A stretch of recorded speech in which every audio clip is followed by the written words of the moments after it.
Hey everyone, welcome back. So I came across this incredible cabin build that I just had to share with you. The backstory here is pretty interesting. This spot used to be a dugout shelter that would flood every spring. Not exactly ideal, right? So the builders decided to tear it down completely and rebuild it as a proper log cabin on solid ground.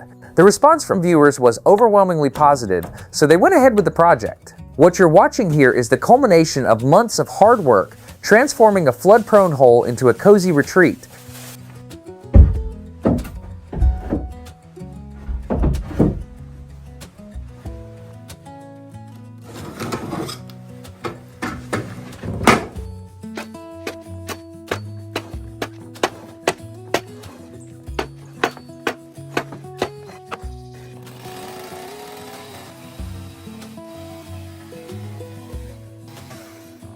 Right off the bat, they're tackling the foundation. This is absolutely critical because without a solid base, nothing else matters. Log cabins are heavy. We're talking several tons of timber, so the ground needs to support that weight without shifting or settling unevenly. They're installing concrete pier foundations, which is actually the traditional method for cabins in areas with freeze-thaw cycles. The ground expands and contracts with temperature changes, and piers allow for that movement without cracking a continuous foundation. Once those are set and level, the frame construction begins. You'll notice they're using larger logs for the base frame. These are your load-bearing members, the skeleton that everything else attaches to. The precision here is important. Even a slight misalignment at this stage compounds as you build upward. They're measuring multiple times, checking corners with string lines, making sure everything is perfectly square. It might seem tedious, but this attention to detail now prevents major headaches later. The frame acts as the anchor point for walls, roof trusses, and interior structures, so getting it right is non-negotiable.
Now we're getting into the meat of the project, stacking logs. Traditional log cabin construction is almost like building with giant Lincoln logs, except each piece weighs hundreds of pounds and needs to fit precisely. They're using notched corner joints, which interlock the logs at 90-degree angles without needing metal fasteners. This technique dates back centuries and provides incredible structural integrity.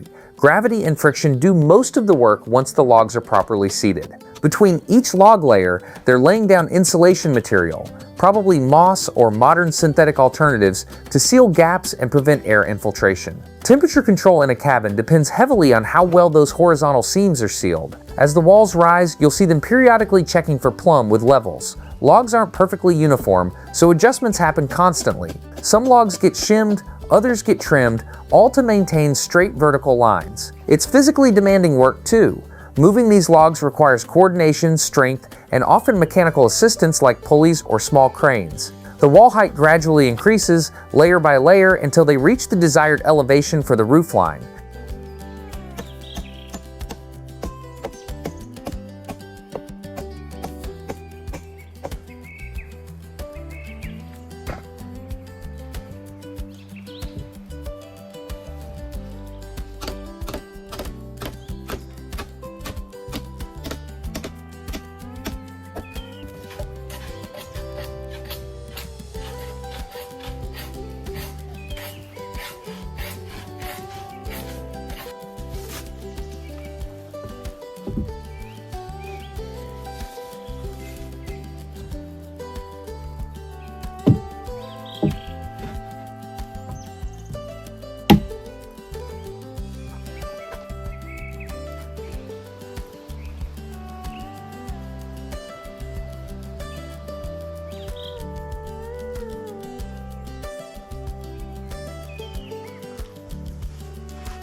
получилось.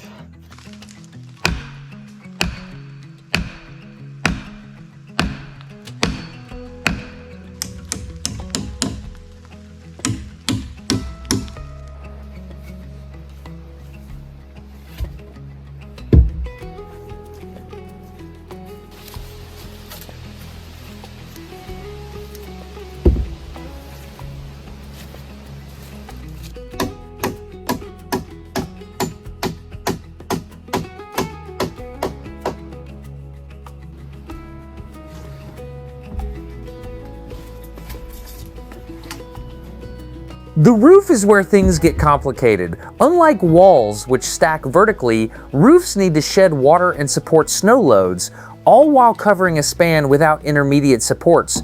They're building a gabled roof, the classic triangle shape you think of with cabins. First comes the ridge beam, the horizontal spine running the length of the cabin at the peak. This beam carries tremendous weight, so it's typically the thickest, strongest piece of lumber in the entire structure. From there, rafters extend down at angles to create the sloped surfaces. Rafter spacing matters for structural reasons. Too far apart and the roof decking sags, too close and you're wasting materials. They're securing each rafter to both the ridge beam and the wall plates with metal brackets and long screws. Once the framing is complete, plywood sheathing goes on, creating the solid surface that roofing materials attach to. You'll notice they're working quickly but carefully at this height. Safety becomes paramount when you're balancing on narrow beams several meters above ground. The final layer is waterproofing membrane and shingles, though we'll see more roofing details as they progress.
Here's where they extend the living space beyond the cabin's four walls. A veranda or covered porch provides that crucial transition zone between indoors and outdoors.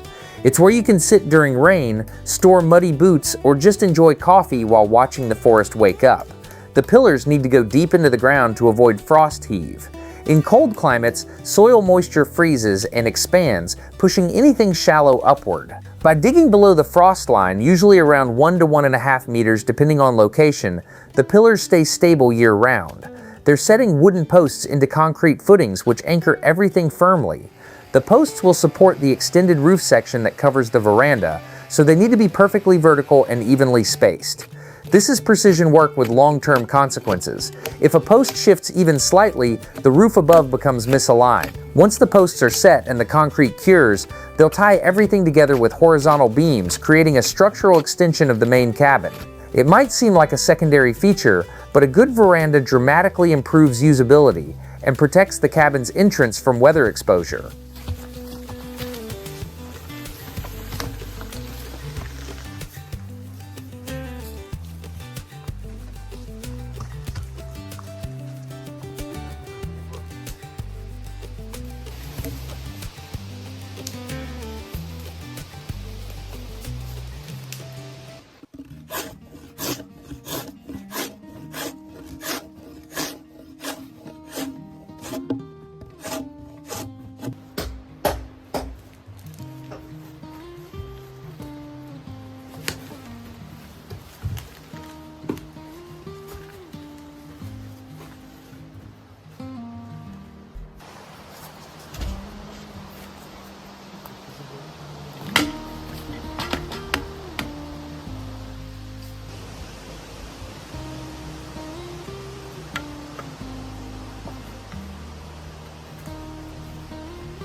Insulation might not be glamorous, but it's absolutely essential for year-round comfort. Heat rises, which means without proper ceiling insulation, you're essentially heating the sky. They're packing the space between ceiling joists with thick insulation bats, probably fiberglass or mineral wool, both excellent at trapping air and preventing heat transfer. The R-value thermal resistance rating determines effectiveness, and for cabins in cold climates, you want high numbers. They're being thorough here, filling every gap and making sure there's no compression, which reduces effectiveness. You'll also notice they're installing a vapor barrier on the warm side of the insulation. This plastic sheeting prevents moisture from warm interior air from migrating into the insulation, where it could condense and cause rot or mold. It's one of those details that seems minor but prevents massive problems down the road. Proper insulation means the stove heats the space efficiently without constantly burning through firewood. It also keeps things cooler in summer by blocking heat from entering through the roof. This investment in time and material pays dividends every single day the cabin is used.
The front wall gets special treatment because it's the face of the cabin. The first thing you see when approaching, unlike the side walls which are primarily structural, The front needs to accommodate a door and often windows while maintaining architectural appeal. They're framing out a large opening for the entrance, which means installing a substantial header beam above the doorway to carry the load that would normally be supported by logs at that height. This beam transfers weight laterally to the sides of the opening, preventing sagging. The wall logs around the opening need to be precisely cut and fitted. Too much gap and you lose insulation value. Too tight and the door won't operate smoothly. They're also considering aesthetics here, selecting logs with attractive grain patterns or interesting character for visibility. The front wall sets the cabin's personality. Some builders go rustic with rough-hewn logs showing axe marks. Others prefer smooth, uniform surfaces. This crew seems to be splitting the difference, maintaining natural texture while ensuring clean lines. The front wall also needs to be weathertight since it faces prevailing winds and rain in most locations.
Doors in log cabins require special consideration because logs settle over time. Fresh wood contains moisture that gradually evaporates, causing the entire structure to compress slightly, sometimes several centimeters over the first year. If you install a door in a tight-fitting frame, settling can jam it shut permanently. That's why they're leaving settling space above the door frame, usually filled with compressible insulation that can accommodate movement. The door itself looks custom-built, heavy timber construction with substantial hinges. This isn't Home Depot hardware.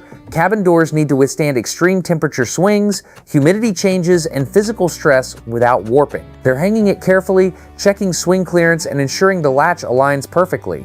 Weather stripping goes around the entire perimeter, creating an airtight seal when closed. There's also a threshold at the bottom, raised slightly to prevent water from running inside during storms. A well-installed door makes an enormous difference in heat retention and security. This one looks solid enough to last decades, which is exactly what you want in a remote cabin where replacement isn't convenient.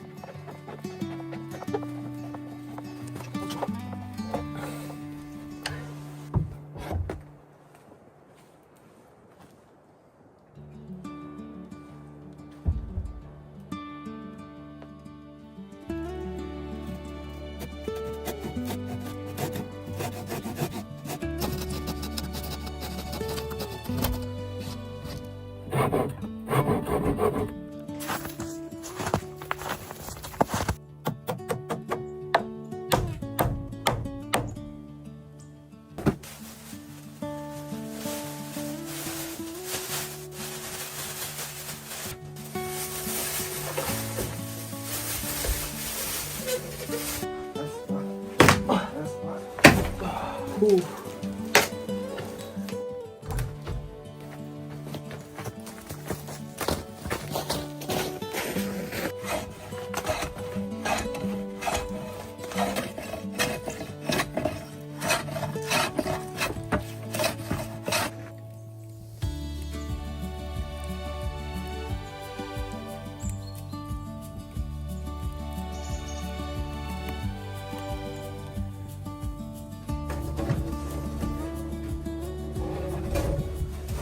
Floors take a beating: foot traffic, furniture weight, spills, drop tools, so durability matters.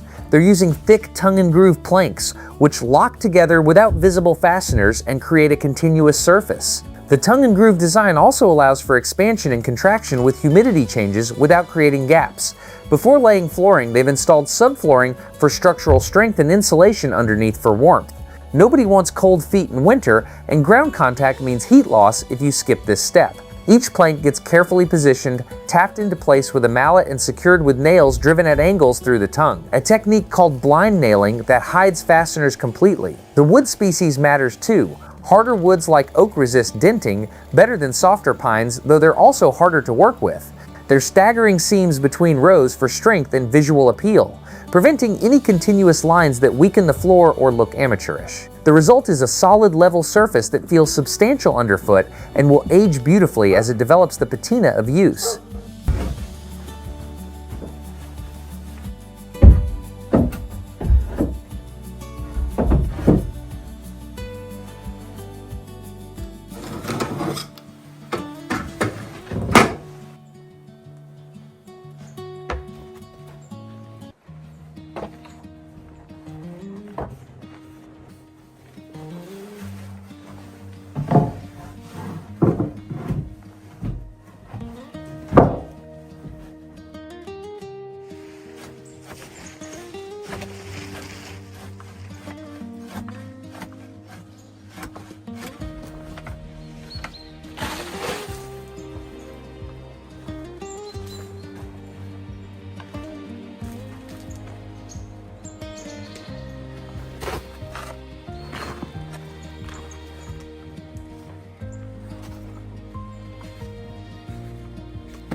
The stove is the heart of any cabin. Without it, you're basically camping in a wooden tent. Wood-burning stoves provide heat, cooking capability, and ambiance all in one cast iron package.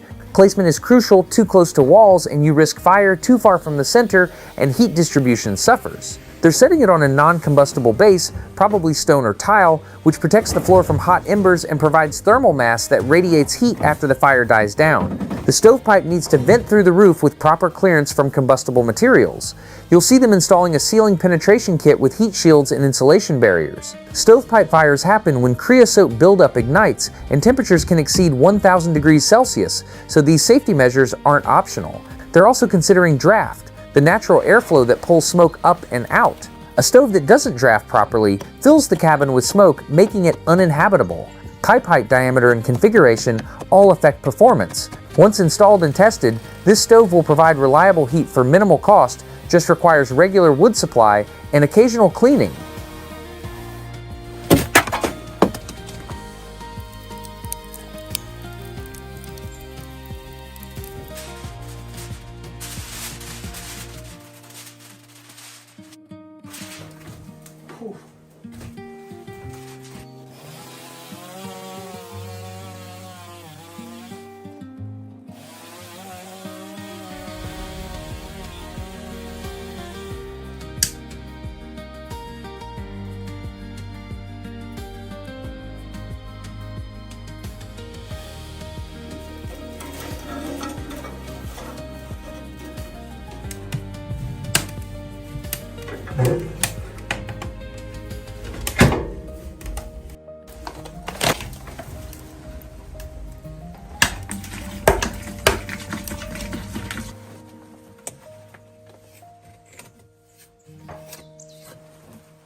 Sleep quality matters, even in a rustic cabin. These aren't typical beds, they're building custom bunks integrated into the wall structure, maximizing space efficiency. Built-in furniture makes sense in small spaces where freestanding pieces eat up valuable floor area. The frame consists of sturdy beams anchored directly to wall logs cantilevered out to support a sleeping platform. This design eliminates legs that would obstruct the floor beneath. They're using thick planks for the sleeping surface, providing solid support without needing box springs. Mattresses go directly on top, though many cabin users prefer sleeping pads or foam for easier maintenance and moisture resistance. The construction is intentionally overbuilt.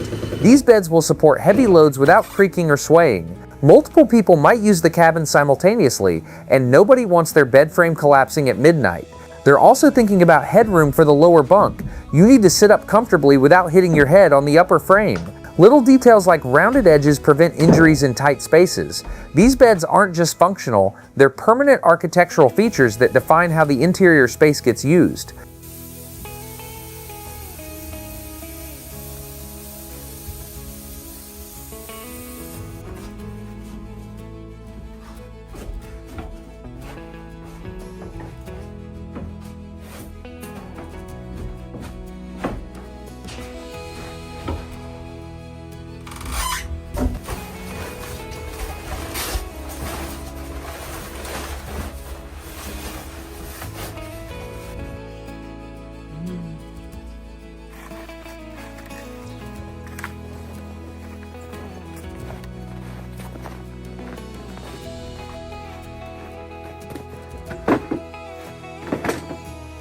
A functional kitchen transforms a cabin from shelter to livable space.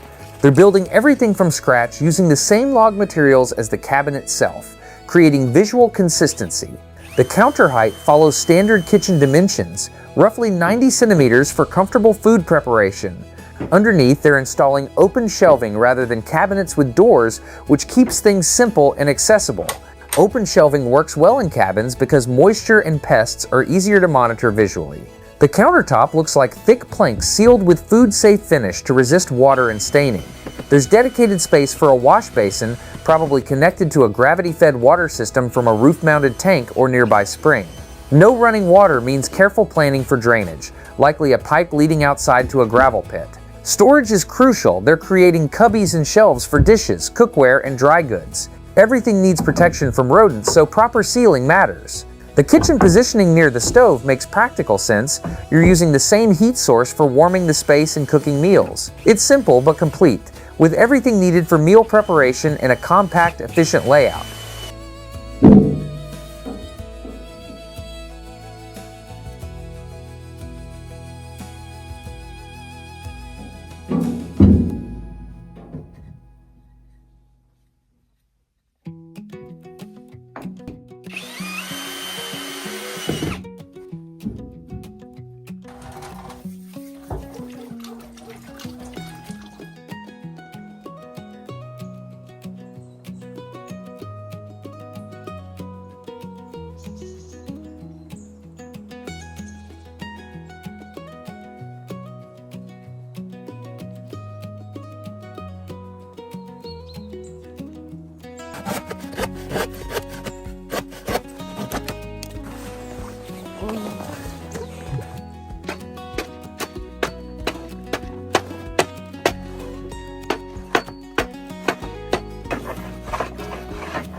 Now they're adding character with what they call wild style beds. This means incorporating natural, unprocessed elements, branches with bark intact, irregular shapes, organic curves instead of straight lines. Rustic furniture has surged in popularity because it connects modern life with natural materials in authentic ways. They're selecting branches with interesting shapes, strong forks for structural joints, and attractive bark patterns. The construction technique resembles traditional Adirondack or Appalachian furniture building, where function and form merge without sacrificing either. Joints get secured with screws hidden beneath bark or in natural crevices, maintaining the illusion of branches simply growing together. The aesthetic works beautifully in log cabin settings, creating cohesion between structure and furnishings. These pieces also tell stories. Each branch came from the surrounding forest, making the furniture literally part of the landscape. Beyond looks, wild-style construction is surprisingly durable. Properly dried and treated wood lasts indefinitely indoors, and irregular shapes distribute weight in ways that engineered furniture can't replicate. These beds become conversation pieces, distinctive and memorable in ways that store-bought furniture never achieves.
Windows bring light and views while maintaining thermal efficiency, a tricky balance. Too much glass and you lose heat, too little and the interior stays dark and claustrophobic.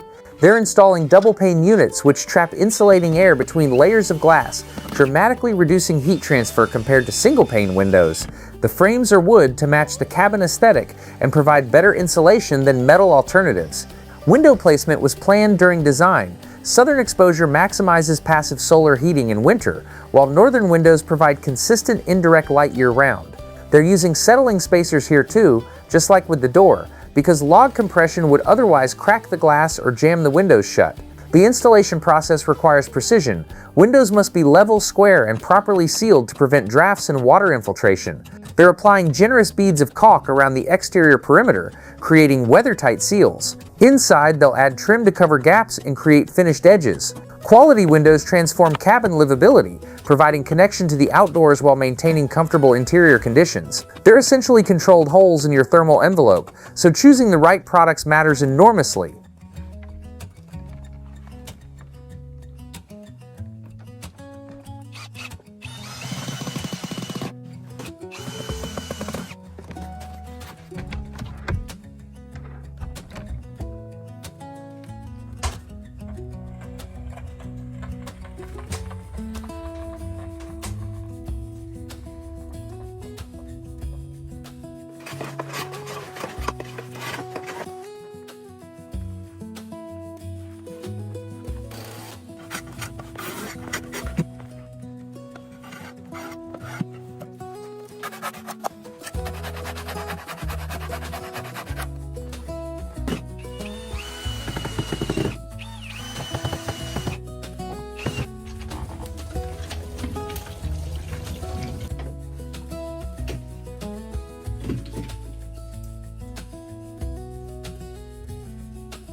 Ceilings often get overlooked, but they're visually prominent and affect the entire space's character. The cheap and beautiful approach here means using simple materials creatively rather than expensive finishes.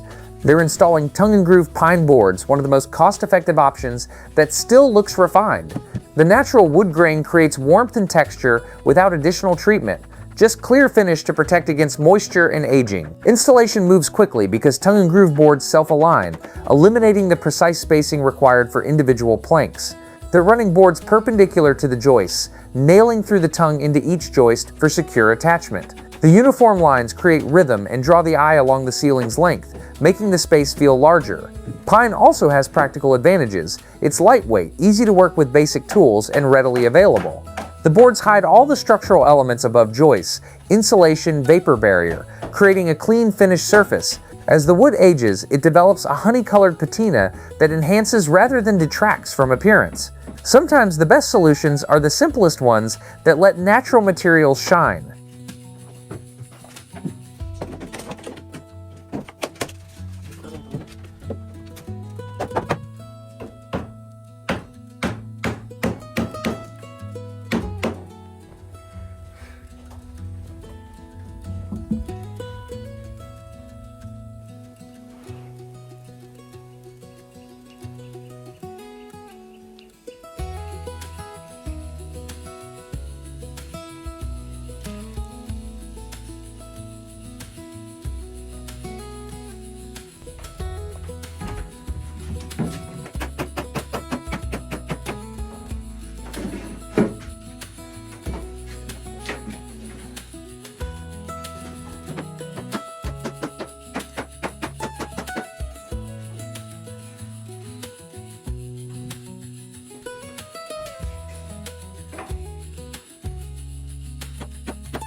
The terrace extends the veranda, creating a substantial outdoor living area. This is where the cabin opens up to nature, providing flat, stable space for sitting, dining, or just watching weather roll through. They're building a traditional deck frame with joists spanning between support beams, all elevated above ground level to prevent rot from soil contact. Deck boards run perpendicular to joists, creating a strong walking surface. Spacing between boards allows water drainage and air circulation, preventing moisture accumulation that causes decay. They're using screws rather than nails for deck boards because they don't work loose under foot traffic and temperature cycling. The railing comes next, essential for safety and surprisingly important for aesthetics.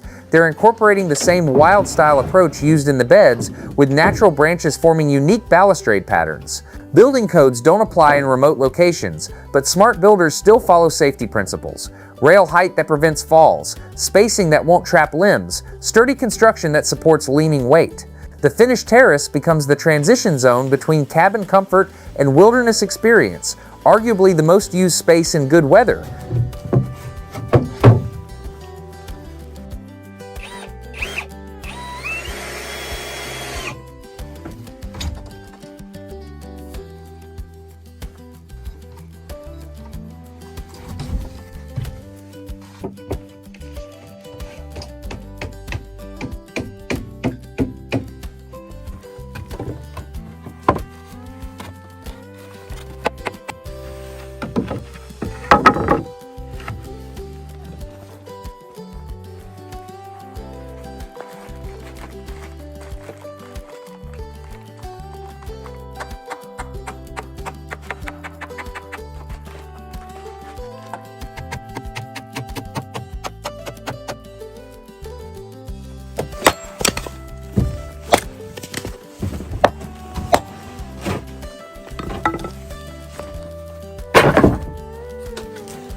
Furniture building from raw materials connects us to traditional craftsmanship.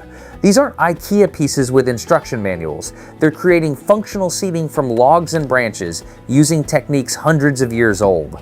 The chair design looks like classic Adirondack style with angled backs, wide armrests, and low seat height. This geometry provides surprising comfort despite the lack of cushioning. They're working with both milled lumber for structural elements and natural branches for decorative components. The construction process involves careful joinery, mortise and tenon, dowels or structural screws hidden strategically. Each joint needs to handle stress from different angles as people sit, shift weight, and stand. They're also considering weather resistance since these chairs will likely live outdoors on the terrace. Wood selection matters. Denser hardwoods resist wear better but require more effort to work, while softer woods are easier to shape but won't last as long. The finishing process includes sanding sharp edges, applying protective coatings, and testing structural integrity. Building furniture yourself creates connection impossible with purchased pieces. You know every joint, every material choice, every problem solved during construction.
Lighting transforms spaces, and this chandelier adds unexpected elegance to a rustic cabin. They're creating a wild-style fixture using branches arranged in artistic patterns around a central electrical hub.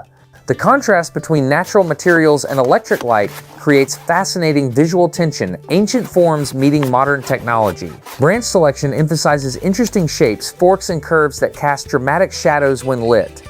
They're carefully wiring multiple bulb sockets, probably LED for energy efficiency and heat reduction. Traditional incandescent bulbs generate significant heat that could damage organic materials or create fire hazards. The chandelier hangs from the central ceiling beam using heavy chain or rope, distributing weight safely. Balance matters, and off-center chandelier spins and sways. They're also considering light distribution. The fixture needs to illuminate the cabin effectively while remaining visually appealing when turned off during daylight hours. The finished piece becomes a statement element, showing that thoughtful design belongs everywhere, even remote cabins. It proves that rustic doesn't mean primitive. You can have creature comforts and artistic expressions simultaneously.